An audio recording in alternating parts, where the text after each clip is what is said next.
Welcome back to the deep dive. We are shifting gears today. We usually tackle big concepts or tech trends, but today we are opening the archives on a single human life. A single life, yeah. But to be fair, this isn't just a biography. We're looking at a figure who basically held a mirror up to the entire 20th century in Italy and forced it to look at its own reflection. A very unflattering reflection most of the time. We are talking about Alberto Moravia. A titan. I don't use that word lightly. Right. If you walked into a bookstore in Rome in, say, 1950 or 1970 or even 1990, Moravia was just, he was the atmosphere. You couldn't escape him. But see, that's what I want to get into, because when I was prepping for this, I saw the accolades, the Nobel nominations, the movie deals, the political career. All of it, the whole package. But then I read this quote from him and it just stopped me cold. He said the two most important facts of his life were his illness and fascism. It's a jarring thing to say, isn't it? It's not what you expect from a celebrated artist. Yeah, not at all. He said they, and I'm quoting here, caused him to suffer and do things he otherwise would not have done.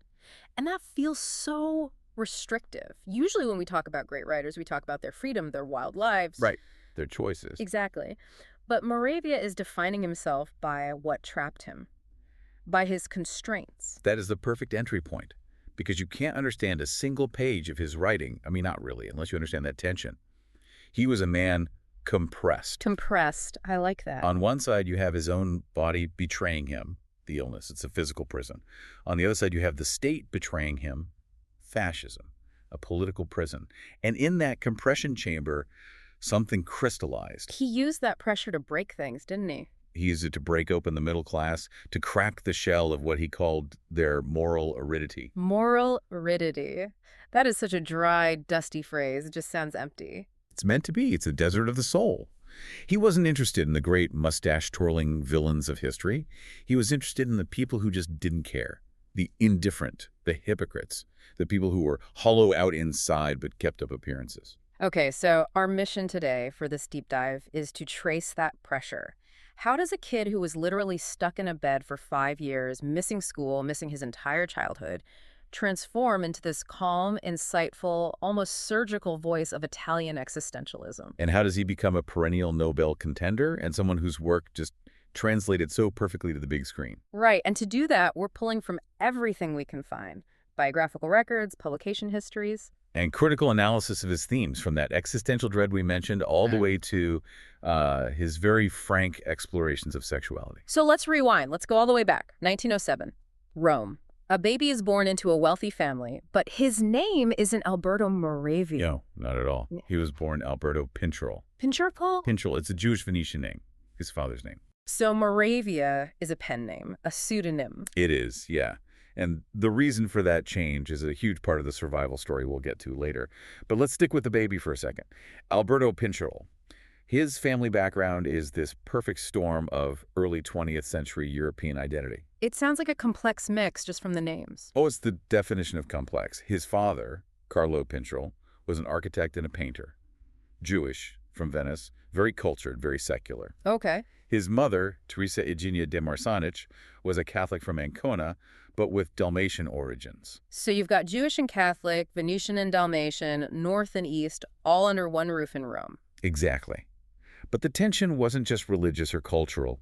It became deeply, dangerously political. I mean, if you look at Moravia's extended family, you essentially have the entire Italian Civil War playing out at the dinner table before it even started. You're kidding? How close were they to the action? As close as you can possibly get. On his father's side, his paternal cousins were Carlo and Nella Rosselli. The name Rosselli. That Yeah. definitely rings a bell from history class.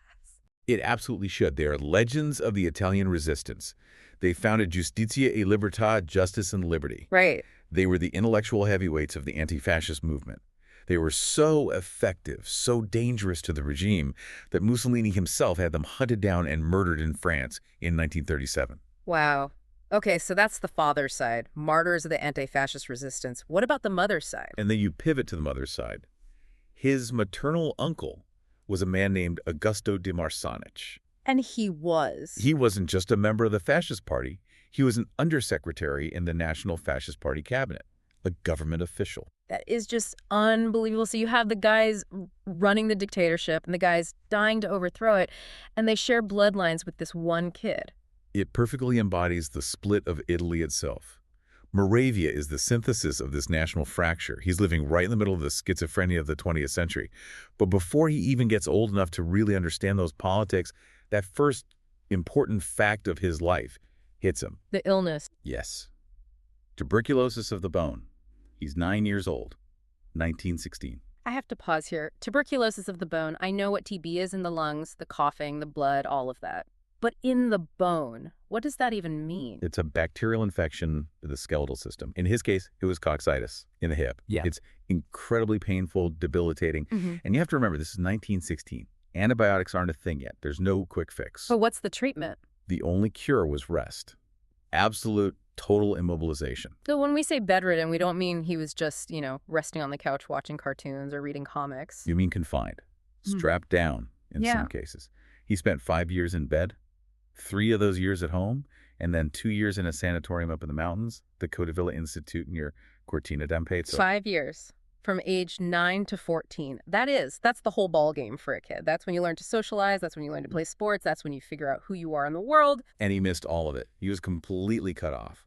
While other kids were running around the piazzas of Rome, scraping their knees and, stealing apples, Alberto was staring at a white ceiling or looking out a window at a world he couldn't touch. What does that do to a developing brain?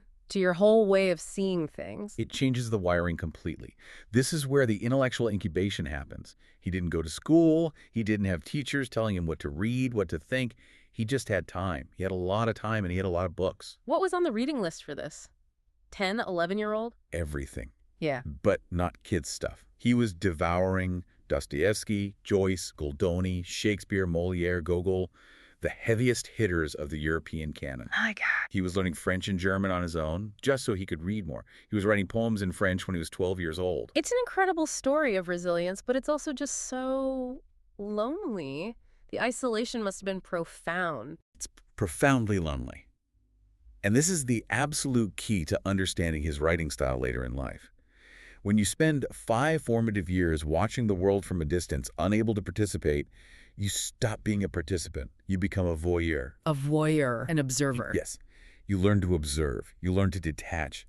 You watch the way the nurse walks across the room, the way the doctor holds his pen, the way the afternoon light hits the wall. You analyze people because you can't interact with them. So that cold, precise style that critics always talk about with Moravia. It wasn't a stylistic choice he made in a writer's workshop. It was forged in that sanatorium bed. It was his survival mechanism. He was dissecting the world because he couldn't join it. Precisely. He was the boy who looks, and eventually he became the man who looks, which is, not coincidentally, the title of one of his later books. But it all starts there, in that bed. So he finally gets released. He's about 18 years old. He's physically healed for the most part, but he has a limp for the rest of his life. He's missed his entire adolescence. He moves to a town called Bressanone to do one thing. Yeah. Right. And he produces something that just explodes onto the scene. He writes Gli Indifferenti, which translates to Time of Indifference. And he's how old when he writes this? He starts it when he's around 18. It gets published when he's 21. The year is 1929. 21 years old. Most 21-year-olds are trying to figure out how to do their own laundry. He writes a foundational masterpiece of European literature. And he had to pay for it himself. It wasn't like publishers were banging down his door. He was an unknown kid. He paid 5,000 Italian lire of his own money, well, his father's money, to get it printed. It was a massive gamble. So let's dig into this book, Gli Indifferenti, because the title sounds, well, indifferent, a bit boring even. But the book is not about people who are just chill or laid back. No, not at all. It's a horror story, in a way. A quiet horror story. It's this brutally realistic analysis of a middle-class Roman family, a mother and her 2 adult children.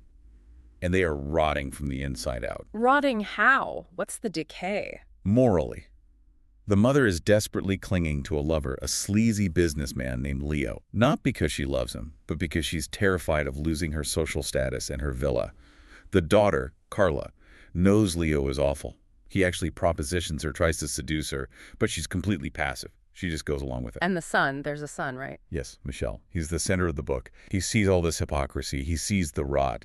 And he wants to be angry. He wants to have this grand, tragic, noble rage against it all. But he can't feel it. They can't feel it. That's the indifference. It's not that he doesn't care.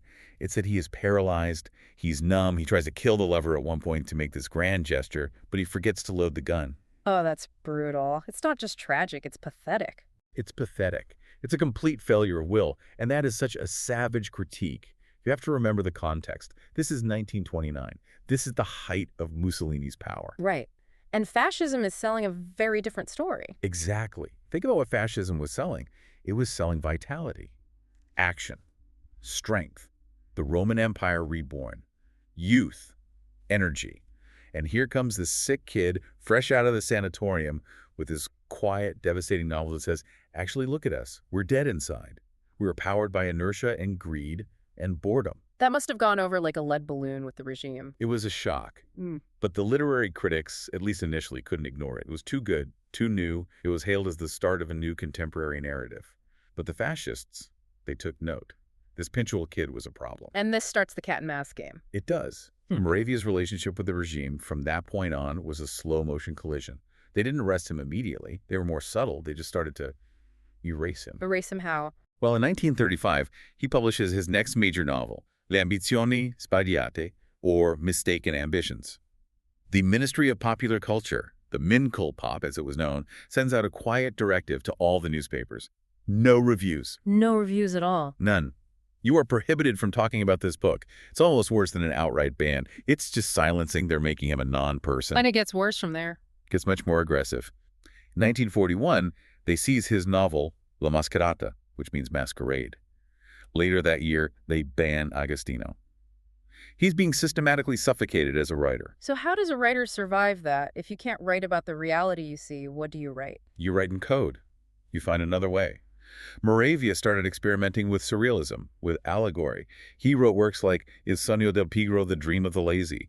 He was trying to smuggle his ideas about conformity and moral decay past the censors by dressing them up in strange, fantastical costumes. And he had to dress up his name, too, as you mentioned. Yes.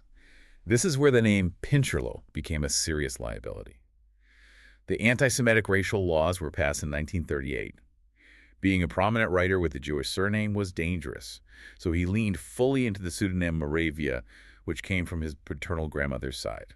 It was another survival tactic. It's terrifying to think about. He's trying to keep his career alive, but he's also just trying to keep his body alive. Yeah. And then 1943 hits. The turning point for all of Italy, and for Moravia personally, the armistice, September 8th. The king flees, the government collapses, and the Nazis occupy Rome. The Civil War explodes. It is no longer safe to be Alberto Moravia, the known anti-fascist writer in Rome. He's with his wife at this point, right? Elsa Morante. Yes, he married Elsa Morante in 1941, and we should do a whole other deep dive on her because she is a literary giant in her own right. Another time, so they're a known quantity. They're a known quantity. They were living in Capri trying to stay low, but when the Nazis march into Rome, they know they're on a list. They have to run. Where do you even go in that situation? They try to head south toward the approaching Allied lines. But they get stuck. They end up hiding in a small town called Fondi in the mountainous region of Chiosiaria. And this is not a villa in Tuscany we're talking about. No, this is peasant country. It's rough. Mountains, mud, extreme poverty. They lived in what was essentially a hut with a family of shepherds for 9 months. And this brings us to the second massive shift in his life. We talked about the illness stripping away his childhood. What did this experience in Fondi strip away? It stripped away the bourgeois intellectual bubble completely. Up until this point, Moravia is writing about the middle class from the middle class. He's critiquing the drawing rooms and the villas. In Fondi, he's starving. He's cold. He's seeing raw survival. He's seeing the violence of war up close, not as a concept, but as a daily reality. He's seeing what people do when moral aridity isn't the problem, starvation is the problem. Exactly. And this experience birthed his return to realism, but a coarser, earthier, more visceral realism. This is the seed for what many consider his greatest novel, La Chiosiara. Which we know in English as Two Women. Right. It was published much later, in 1957. But the DNA is all from those 9 months in 1943 and 44. Let's talk about that book. It's the story of a mother, Cicera, and her daughter, Rosetta. They're shopkeepers from Rome who flee to the countryside, to Chiosiria, thinking they're escaping the war. But of course, the war finds them.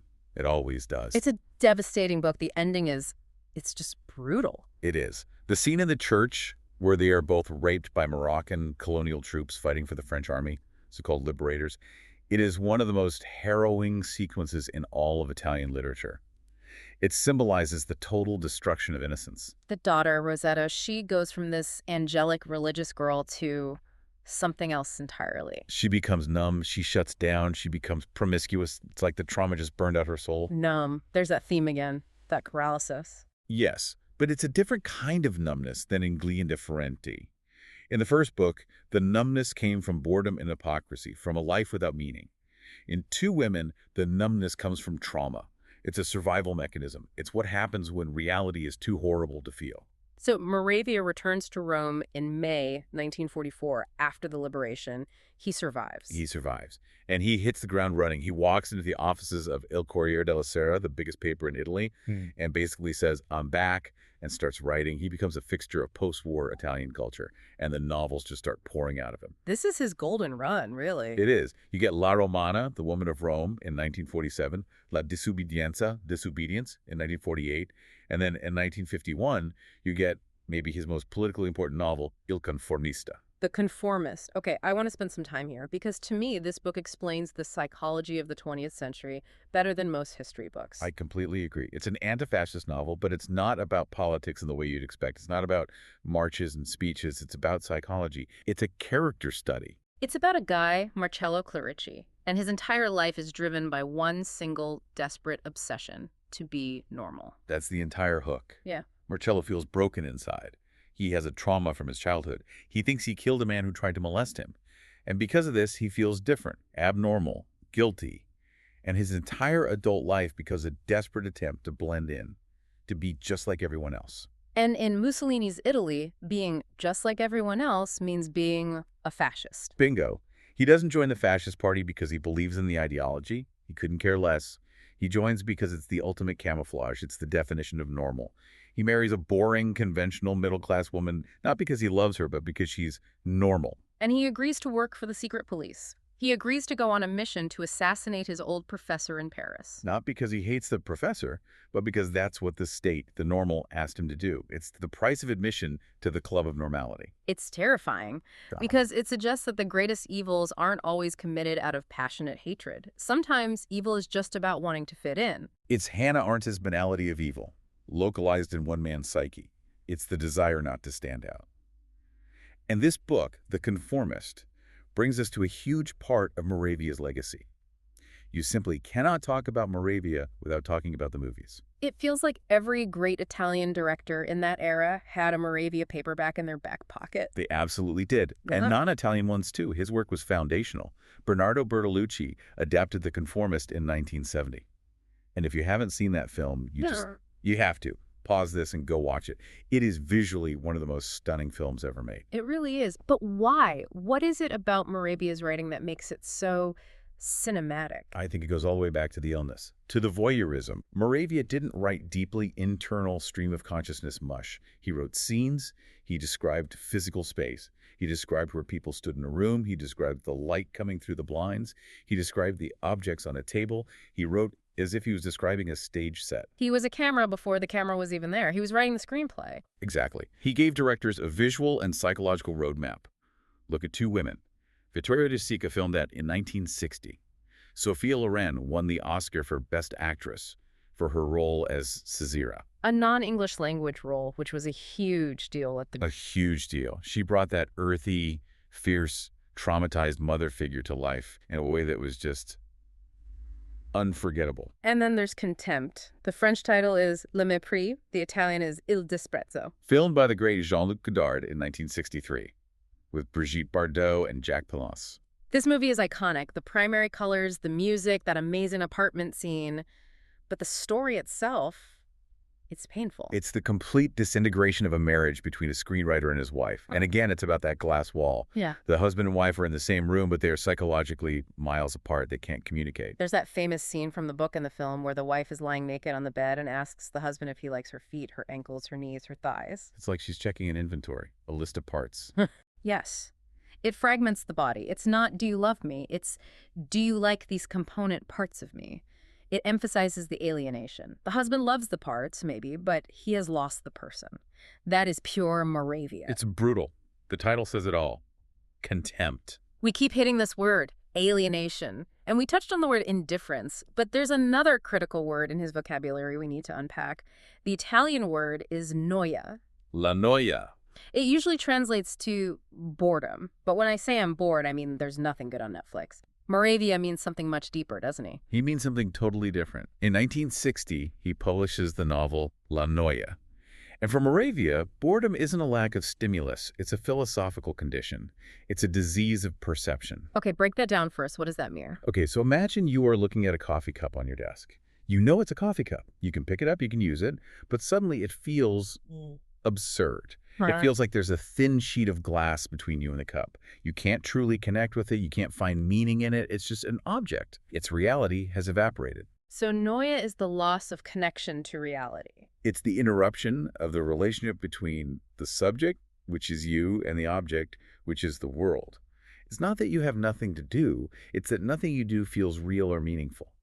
That actually sounds incredibly modern. That feels very 21st century. It is. Think about doom scrolling on your phone. Yeah. You're looking at hundreds of videos, images, people, but you feel nothing. You are completely disconnected. That is noia. You are watching life, but you aren't participating in it. So in the book La Noia, the protagonist is a rich painter who stops painting. He stops painting because he can't connect to reality anymore. The objects he tries to paint feel fake, meaningless. The noia has taken over.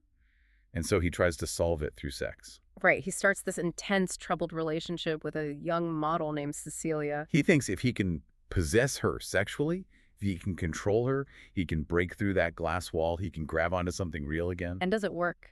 Of course not, because she is completely elusive. The more he tries to possess her and understand her, the more she slips away. The sex becomes mechanical, desperate, obsessive. It just becomes another form of boredom. Moravia was pretty explicit about sex in his novels, wasn't he? Especially for the time. He was, yeah. And this shocked a lot of people. The Vatican put his books on the index of forbidden books, but he wasn't writing erotica. He was writing about sex as a diagnostic tool. A diagnostic tool. He used it to reveal character. He saw sex as a desperate attempt to communicate when all other forms of communication had failed. He stripped the romance out of it completely. He showed sex as a transaction or a battleground for power or just a frantic, physical way to prove you still exist. It's that surgical style again, the cold, precise scalpel. A surgical report on the human soul. That's a good way to put it. He uses simple words. He doesn't use flowery adjectives or complicated syntax. He cuts straight to the bone. Now, despite all this talk of boredom and alienation and being trapped, Moravia himself wasn't a hermit. He was a constant traveler. He was always on the move. I think, in a way, he was running from the noia. He needed new realities to look at, new societies to dissect. Where did he go? Everywhere. He went to China, Japan, and Korea in 1967. He traveled extensively through Africa. An Italian existentialist in Mao's China during the Cultural Revolution. That's a very weird image. He wrote a fascinating book about it, The Red Book and the Great Wall. He wasn't necessarily endorsing it, but he was fascinated by the social mechanism, by this attempt to engineer a new human being. He was always the analyst. And he went to Japan, to Hiroshima. Yes, that trip in 1982 really shook him. He wrote a collection of essays called Inverno Nucleare, or the Nuclear Winter. He realized that the ultimate alienation, the ultimate expression of noia, was the atomic bomb. The bomb makes all human endeavor, all history, all meaning, instantly meaningless. It was the ultimate absurdity. He also got involved in politics back home, like actual elected office. Yes, which is surprising for a man so concerned with detachment. In 1984, he ran for and was elected to the European Parliament. Which party did he represent? He ran as an independent on the list of the Italian Communist Party. Wait, was he a communist? After everything with fascism? It's complicated. He was always a leftist, but he was never a dogmatist. He was wealthy, he was bourgeois to his core, but he aligned with the communists because in post-war Italy, he saw them as the only serious opposition to the moral aridity of capitalism and the lingering shadows of fascism. But he was always a critic. He had a famous quote about that, didn't he? He did. He said, "A writer survives in spite of his beliefs." Meaning what? Meaning his art had to come first. His loyalty was to the truth of his characters, not to a party line. He couldn't write propaganda. If a story demanded that a communist character be a hypocrite, he wrote him as a hypocrite. His honesty as a writer trumped any political affiliation. We should touch on his personal life again in this later period because it was, let's say, unconventional. It was. He and Elsa Morante separated in 1962. They were two massive artistic personalities, probably too big for one house. But interestingly, they never divorced. They remained legally married until her death. And then he began a long relationship with Dacia Marini. Another incredible writer and feminist intellectual. They were the literary power couple of the 60s and 70s in Rome. They founded a theater company together called Il Porcospino, the porcupine. And then, late in life, there's another plot twist. In 1986, when he's almost 80, he gets married again. To a Spanish woman named Carmen Llera. She was 45 years his junior. 45 years. The tabloids in Italy went absolutely crazy. Yeah. But Moravia, true to form, didn't care. He never cared about social convention. I mean, this is the guy who wrote the book on indifference to social norms. He lived it. Speaking of not caring about norms, we have to talk about his 1971 novel, Io e Lui. Yes. I and he, or in English, the two of us. This book, okay, how do we even describe this? It's written as a dialogue. It is a dialogue. It's a running conversation between a struggling screenwriter named Rico and, well, his penis. His independent talking penis. Yes. The penis has its own voice. It has its own name, in a way. It has opinions.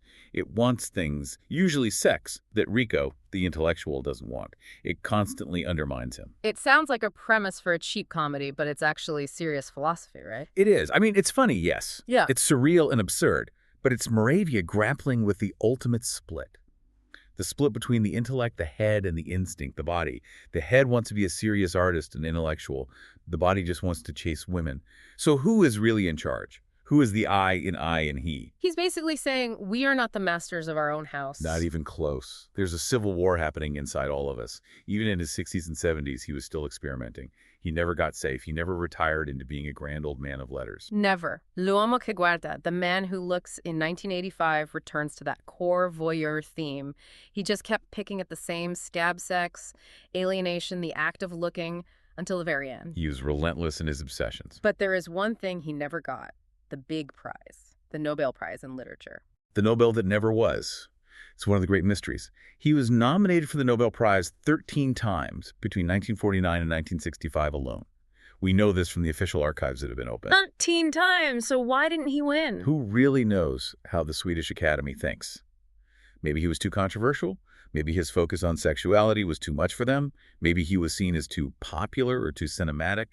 Maybe they didn't like the talking penis book. It's possible. But honestly, at the end of the day, he didn't need it. He was president of PN International. In 1985, he was officially named European Personality. He was bigger than the prize. And he kept working right up to the very end. Right to the end. Yeah. September 1990. He was found in the bathroom of his apartment in Rome on the Lunga Tevere, overlooking the river. He was 82 years old. His autobiography, Vita di Moravia, was published in that same year. He finished the job. So let's zoom out. We've gone from the sickbed in Rome to the European Parliament, from the fascist censors to the international bestseller lists and Oscar-winning films. It's a massive, massive arc. But if we have to distill it, if we have to answer the question, what did Alberto Moravia teach us? What is his core message? I think he taught us to look at the glass. Glass. The glass wall that he felt separates us from reality. He showed us that our boredom, our inability to connect, our feeling of being fake or performing a role, these aren't just personal failings. They are symptoms of the modern world we built. And he taught us about constraints. That's where we started. Yes, go back to that very first quote. The two most important facts of his life: illness and fascism, the things that trapped him. He believed we are formed by what we are forced to do, not by what we choose to do. And that is such a provocative thought for us today. We live in an age that celebrates limitless choice. We curate our lives, our jobs, our online identities. We think we are completely free. But Moravia would ask, are you? Or are you really being shaped by the things you can't control? Yeah. Your health, the economy, the political climate, the technology you use. And if you stop distracting yourself for 1 second, if you put down the phone, do you feel that noia creeping in? That silence, that terrifying silence where you realize you might not be as connected as you think. That's the scary part. But Moravia would say, feel it. Don't run from the boredom. Don't swipe it away. Look at it. Analyze it. Because that's where the truth is, underneath the performance. So if you, the listener, want to shatter that glass, or at least peek through it, pick up The Conformist or Time of Indifference, or watch Bertolucci's film, or Two Women. It's not always a comfortable experience, but it is a real one. And in a world of fake news and filtered photos and curated realities, A little bit of cold, hard, unblinking reality is exactly what we need. Thank you for this incredible journey through his life and work. My pleasure. It was fascinating. And thank you all for listening. Keep looking. We'll see you next time on The Deep Dive.